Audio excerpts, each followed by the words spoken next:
북한이 오늘 새벽 탄도미사일을 발사했다가 실패한 것으로 보인다고 군 당국이 밝혔습니다. 이틀 연속 오물풍선을 살포한 데 이어서 미사일 도발까지 감행한 건데요. 취재기자 연결해서 알아보겠습니다. 조수영 기자. 네, 조수현입니다. 네, 북한의 미사일 발사가 실패한 것으로 보인다고요?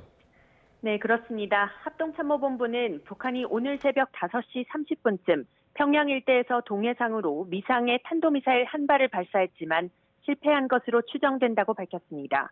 미사일은 함경북도 앞바다에 있는 알섬 쪽으로 날아가다 공중에서 폭발했는데 파편이 최대 250km까지 날아간 것으로 보인다고 전했습니다. 지금 보시는 화면은 북한이 미사일을 발사한 시각쯤 경기 파주와 서울 곳곳에서 촬영한 건데요. 시청자들이 찍어 YTN에 제보한 영상입니다. 합참은 발사 시각에 미사일이 날아간 쪽을 촬영한 것이라면 그것이 미사일의 비행운일 수 있다고 평가했습니다.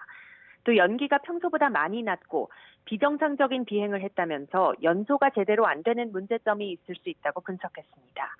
한미 정보당국은 자세한 재원과 실패 원인 등을 정밀 분석하고 있는데요. 군 관계자는 YTN과의 통화에서 북한이 최근 극초음속 미사일 개발에 속도를 내온 만큼 극초음속 미사일일 가능성에 무게를 두고 분석 중이라고 설명했습니다. 북한의 탄도미사일 발사는 지난달 30일 단거리 탄도미사일인 600mm 초대형 방사포를 쏜 이후 거의 한 달 만입니다. 대통령실은 미사일 발사 직후 인성환 국가안보실 2차장 주재로 회의를 소집하고 대응 방안을 논의했습니다.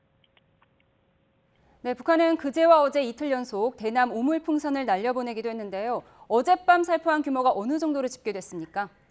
네, 북한은 어젯밤 오물풍선 250여 개를 살포했고요. 이 가운데 100여 개가 경기 북부와 서울에 낙하한 것으로 집계됐습니다. 이에 앞서 그제는 오물풍선 350여 개를 날려보내기도 했습니다.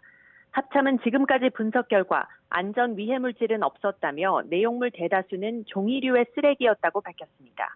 또 현재 공중에 떠 있는 오물풍선은 없다고 전했습니다.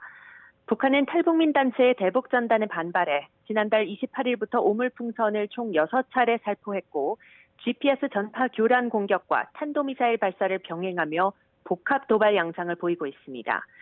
우리 군은 지난 9일 접경 지역에서 대북 확성기 방송을 재개하며 맞대응했지만 이후 확성기를 다시 가동하지는 않은 상황인데요. 군 당국은 대북 심리전 방송을 즉각 시행할 준비가 돼 있다며 전략적, 작전적 상황에 따라 융통성 있게 시행할 것이고 이는 북한의 행동에 달려 있다고 강조했습니다. 지금까지 YTN 조수현입니다.